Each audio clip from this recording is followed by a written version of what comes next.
Hello, and welcome to Fidelity Connects. I'm Dave Bushnell, Senior Vice President of Advisor National Sales here at Fidelity Canada. Today is a crucial day for Canadian investors. It's the RRSP contribution deadline. If you and your clients are looking to maximize tax efficiency and long-term growth, now is the time to act. At Fidelity, we're here to help. From expert insights to innovative investment solutions, we're committed to guiding you through your investment journey. Plus, we're excited to introduce new products designed to help investors navigate today's markets with confidence. Joining me now for a look at how Fidelity is here to empower you is Fidelity's Vice President of Products, Andrew Clee. Andrew, great to see you. Yeah, thanks for having me. Well, here we go, another RRSP season almost in the books. I said time flies when you're having fun, so I can't believe we're nearing where we're at the end of February. I was wondering, Andrew, maybe a good place to start is let's rewind back even into last year. If we look at maybe Q4 of last year and the early parts of Q1 of this year, flows have been quite strong, both ETFs and mutual funds. Why don't we start there? Yeah, it's been great to see both the mutual fund industry and ETF industry. So we saw a recovery in mutual fund flows last year because it was pretty grim in the years prior. ETFs posted a record year. We as a firm had our record ETF year and our second best on mutual funds. What I think is interesting is the shift we're seeing this year, so albeit short, start of the year. International equity is, let's call it 2/3 of the flow that we're seeing into US equity on the ETF front, and we would have never seen that kind of wallet share and total equity flows in the year prior. Interesting. Andrew, can we go back? Any trends that you're seeing even in Q4 or again in the early parts of Q1, just from a flows perspective? You and I have chatted before in this venue on how we're seeing passive, slow down a little bit. We're seeing active and factor picking up a little bit. Can you maybe comment on how we're seeing that mix evolve? Well, I think it's volatility driven. So we saw the Trump election, the win there. I feel like we talk about tariffs ad nauseum. We'll probably have to talk about them again today. We'll get there later. Yeah, but what it's doing is creating a ton of underlying volatility.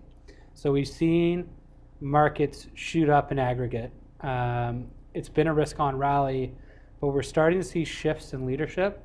And I think what's happening is, everyone's heard the term stock pickers market, but we at Fidelity truly do believe that when you have high dispersion of single company returns, that is the best environment for active management. And we've also seen tremendous uptick in alpha opportunity as a result of that. So kind of avoiding the landmines, figuring out which companies are more exposed to tariff threats than other companies. That's where you can really start to add value. So active exploded in the ETF space, factor exploded. We've seen passive have growth, but a declining share. So if I rewind, so I started in the industry covering ETFs, let's call it 15 years ago. Market was 90% passive in ETFs. That number more looks like 65% today. So while everything's growing, the passive space is growing at a slower pace than we're seeing in active. And how much have you seen that accelerate, I'll say, in the last 18 months? Like you mentioned at 60, how much do you think of that was made up in the last, I'll say, 18 to 24 months? So at the start it was fixed income. Got it. And the reason I say that was we had a ton of rates volatility. So the first active explosion you saw was get me out of duration, let someone make a call on credit versus government, let someone make a call on duration stance versus the index. And I think that's just a function of how poorly passive fixed income investing has been constructed. And the reason I say that is if we went back 15 years, the duration on Canada Universe Bond, just the broad-based index of fixed income in Canada, that duration probably sat at about 5 years. Then we went to zero interest rate environment in 2008, 2009. We stayed there for a really long time. And Business 101, when debt's cheap, issue it as long as you can. So the government came out, issued 100-year bonds here in Canada. We saw corporations issue debt as long as they possibly could. And as a result, the duration of the universe went up to about 9 years at its peak. Some of that's rolled off. We're currently sitting around 8. But what happened was the passive fixed income products that didn't used to be as interest rate sensitive 15 years ago are now incredibly interest rate sensitive. So we saw the growth there. And then I would say equities probably picked up in the back half of last year into the active space as we saw volatility increase.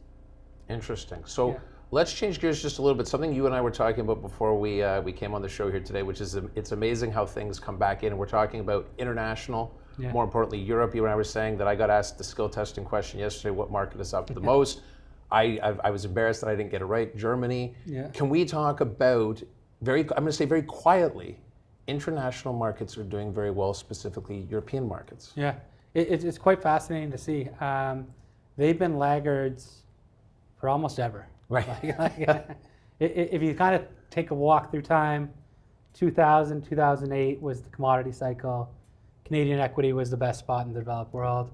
Then we went through a period of 15 years of absolute US domination. So I always hear people say like the S&P 500 always outperformed, and we can justify the premiums that exist within the US market, so the price to earnings multiple, most expensive in the world in the US market. But the argument is that's justified given the economic growth that you're seeing out of it.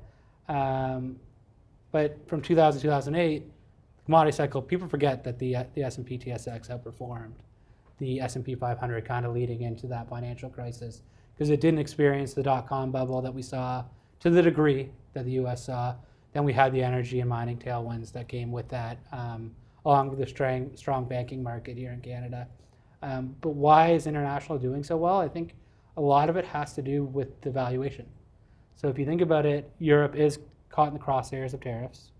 They also have some geopolitical issues that are ongoing with Ukraine and Russia and how that comes onto it. But when we talk about margin of safety, price to earnings multiples are important, because the cheaper you are, the less you are at risk for multiple compression. And you also have the opportunity for multiple expansion. So you touched on it. Germany up 18%. UK is up about 13% in Canadian dollar terms. France, let's call it 13, somewhere maybe 10. But when you put it all together, Europe is looking really, really strong.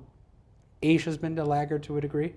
Hong Kong's been an exceptionally strong market. But EFI in general, like if you take a look at something like Patrice in our international concentrated equity, he's up north of 10. Our international ETFs, the value's up 9.5 and change. The all international equity's up, let's call it 8 3/4. So I think a lot of it has to do with a cheap multiple to begin with, and then an improving story that you're seeing in Europe. Whereas something like the US, which is up, let's call it 2% year to date, there was a lot of multiple risk that sat in that market. And we're seeing it in flows. So I touched on it. About $2 billion in January went into international ETFs. $3 billion went into US. That delta is probably closer than we've seen in 5 years. But it is a really fascinating story to watch. Let me ask you to drill in a little bit on that. So as someone that builds product for a living, we would go to what I'll call the old school global fund. Like when I started, you have your old school global fund, but with the growth of the US, that US component I think has gone from in the 40s to in the 50s if you're going off benchmark. And now everyone wants Mag 7 in their portfolios. You're seeing, I'll say, product creep into so many different things. Do you see that this might open a window for perhaps people looking at product again that is a little bit lighter on, I'll say, what's driven the market for the last 10 years? Yeah, so the MSCI World, which is kind of your global developed benchmark, 60% US. Right. So your global equity fund is going to run on average 60% exposure to US, 40% to EFI. And I think this is the time to look for it. We haven't seen huge flows as an industry or a business into international products, and rightfully slow. But it is an interesting time. Like you see the headline risk that sits within the S&P 500. Last week I was on vacation, but I get a notification, Tesla's down 8%. It's like, okay, great. That's one of the largest companies in the NASDAQ in the US market. NVIDIA posted decent earnings and the stock did not rally into it. So what the market is saying is these valuations are justified, but you have to deliver a lot on the earnings front to see that increase in price appreciation. Whereas I think the beats that you see out of the European countries have a lot more room for multiple expansion than what we're seeing in America. Right, more room for growth. Yeah. It'll be interesting to watch. Let's keep on this same trend. Our favorite topic, you mentioned you were on vacation. If you left Canada's borders, you realize that the currency is not doing so hot. What do you think? We've talked so long about currency neutral, something we have here at Fidelity. I think the currency question is coming back on a lot of advisors' minds these days. Some thoughts on that? Well, I think it's interesting because as an industry, we've seen a huge shift to separately managed accounts, picking your own stocks. It's been fairly robust because a handful of leaders have driven, let's call it 85, 90% of returns in the US market over the last 5 years. If you kind of just owned the Mag 7, it didn't really matter what else you owned. But I think what's important to remember is a separately managed account is very, very difficult to hedge the currency. Picking your own stocks is very, very difficult to manage the currency. I used to be a currency trader when I came out of university. And where we're currently trading, let's call it 68 to 70 cents, 71 cents on CAD versus USD, that's kind of your historical low X 2002. So how bad can it get? I think if you look throughout history, we've had a lot of conversations recently about getting into hedge products, currency neutral products, if they can't do it themselves. But what's really, really interesting is where did we bottom in 2002? It was about 61.5 cents, 62 cents, let's call it. But it's important to remember the dynamic that was happening back then. And so why did it get to 62 cents is the US was starting to begin its housing bubble. So we had a very unique period where US real estate was rapidly starting to increase. We had very, very low interest rates, not relative to 2009, but relative to history in 2002, they were relatively low. Probably at all-time lows if you exclude 2009, so if we were sitting at that point in time. And what happened in Canada is we had really weak oil. So we don't really talk about us being a petrocurrency anymore. It's true. Oil's sitting at $70. Like, at the end of the day, you're not going to say the Canadian dollar is a petrocurrency when oil's at $70. But that's probably why we haven't seen further weakness that we've currently seen. The interest rate differential seems to be the story right now, where the Fed is maintaining and the Bank of Canada is cutting. So this is one of the widest interest rate differentials that we've seen. So what would the recipe that you need to get from, let's call it 68 to 70 cents to 62 cents, is you probably need to see declining commodities. Or you could see a declining Canadian economy relative to that of the US.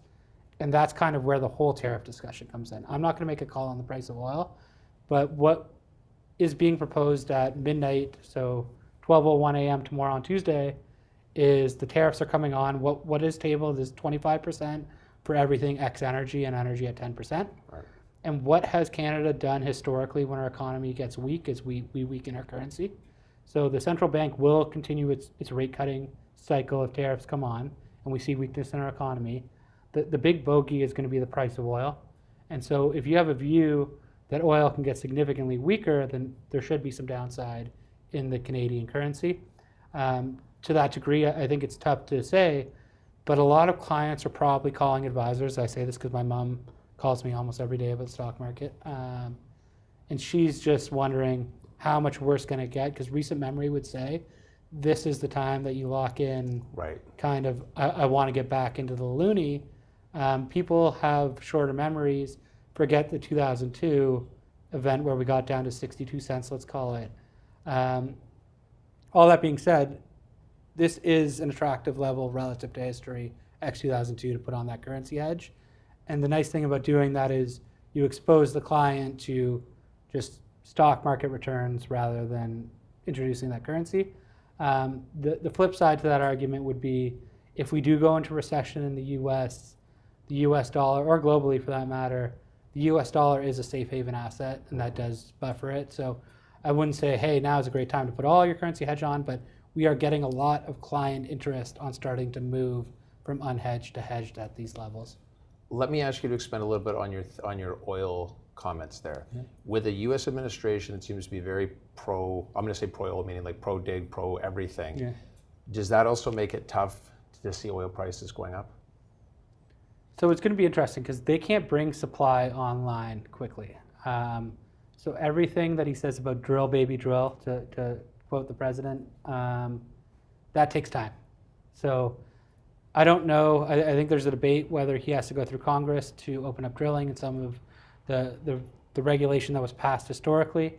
But that's going to take time to come online. But it is business friendly. But I think we need to look at Canadian oil versus US oil. And the reason I say that is just because WTI, which is Western Texas Intermediate, That's U.S. oil. We have different oil in Canada than that. So we have bitumen that we ship down to the U.S. through pipeline. And bitumen is this really, really sandy oil. And we don't have the refineries in Canada to refine that oil. So we ship down raw. They go through U.S. refineries, clean it up. That's what's actually consumed in cars. You don't put bitumen in cars. So you could see a period where Canadian oil is exposed to the threat of tariffs. And the reason for that is the refiners that buy that Canadian oil that are supported to refine bitumen may put pressure on us from a pricing standpoint. Right. Where you could see a disconnect between that U.S. Western Texas and Canadian oil. So because someone has to pay for the 10%. Somebody has to pay. Said another way, someone's Yes, paying for that yeah. 10%. Yeah. Okay, very interesting. Let's go to something, again, you and I joked about that had the greatest rally that I still feel like no one has talked about, and that's gold. Yes. So gold seems to now be hanging at around 3,000. Yeah. I said this has been the most quiet run. When you talk about going back, I remember the days of like the Gartman letter and things like that. Many advisors will remember that was, lots of great gold letters that used to quote. What are your thoughts on this? And I get probably crypto has stolen a little bit of its luster, but is this something we as an advisor community, how we pay attention to this? Yeah, I do think, to quote Mark Schmel, gold worked last year and it shouldn't have. Right. So it's a really interesting dynamic to look at. So it could be a hedge, so a safe haven bid that's kind of supporting that. We do have a lot of volatility in the market. But I think also most importantly is this, I don't know what you want to call it, onshoring, nationalization sentiment is happening globally. So we went through the pandemic.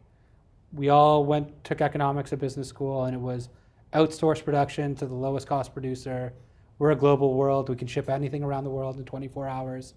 We got to the point where we didn't have critical supplies that we needed. And so how is that translated could it be central bank buying activity? Yes, we've seen central bank reserves of gold increase. But it is an interesting dynamic where it shouldn't have worked last year when you looked at the macro and the risk-on sentiment relative to where gold has worked historically. But it is something that's worth keeping an eye on. And it is something that you heard a lot at Vision. So anyone that attended, we had multiple PMs of different investment styles talking about commodities, which I found interesting because we had people like Mark Schmel in the Momentum Growth Camp. We had Hugo and Dan. Hugo's contrarian, Dan's value. You have different investment styles starting to look at this space, which is quite fascinating. Let's keep on a very fascinating space and one that I know you're very passionate about. So our favorite topic, Bitcoin. Yeah. So Trump wins the election. It goes from, you're going to keep me honest, I want to say it goes from 60 to 100 in record speed. Then it sort of hangs out at 100, drops down to 80 with some market volatility. Yeah. Seems to have, but now they come out and say, no, we're going to hold some reserves. It seems to be back now, and I'm going to call it the mid-90s, but it seems to have found, I'm going to say, a little bit of a groove here. Yeah. What are your thoughts on Bitcoin under this administration going forward? Because I think a lot of people are in an interesting spot to say, is this 100 I love reading is this 100 going to 200 or 100 going to 50? Yeah. Your thoughts on that? Yeah, it's fascinating. I think the most important thing that came out of the Trump announcement on the weekend was calling it a strategic reserve and not a stockpile. And so some might look at those interchangeably, but a strategic reserve is very different because nothing would stop a government from holding a stockpile of crypto assets. A strategic reserve is an administration decision very similar to holding gold in Fort Knox. So the fact that he decided to call it strategic reserve rather than a stockpile, I think was a bullish indication on the administration's sentiment towards the space. I also found it really fascinating that he went farther than Bitcoin and Ethereum, so the two largest by market cap. So he included Solana, Cardano, and Ripple. And also recently the SEC's kind of lightened up / dropped investigations into some of like the Ripple Foundation. There was a lot going on to the previous administration. To say whether it's going to 200 I think is difficult. It's going to be the question of how many other central banks and governments around the world look at the US's decision to announce a strategic reserve.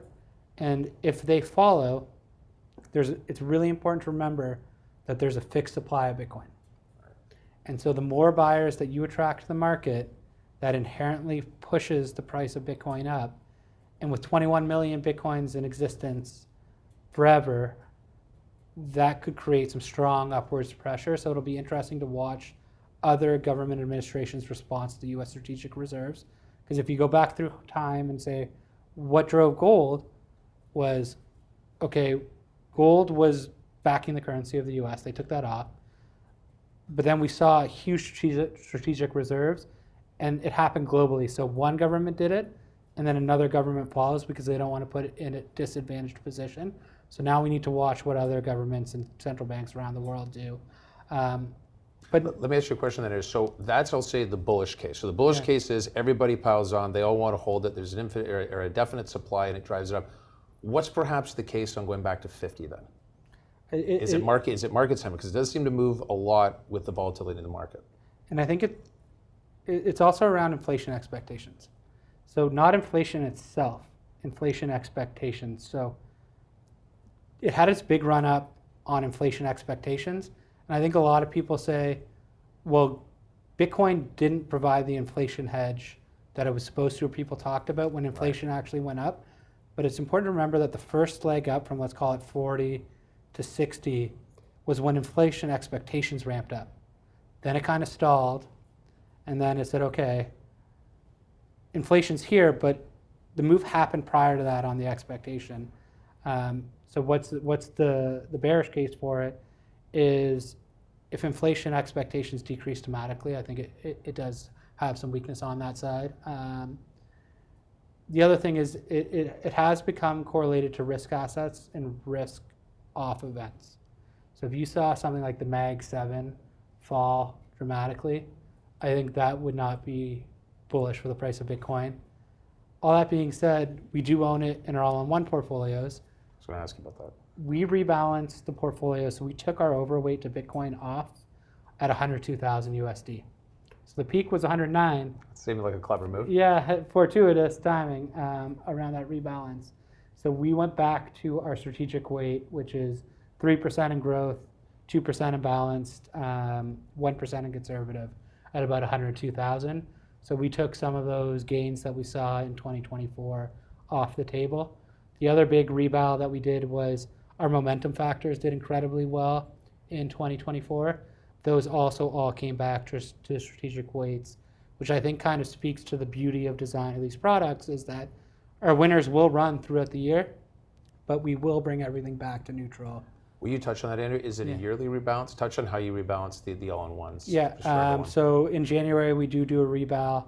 The date is not set. It kind of looks into the liquidity of the market where we want to have, but let's say towards the end of January, we will work with our partners down at Geode on when an optimal time to rebalance that portfolio is, but it is towards the end of January.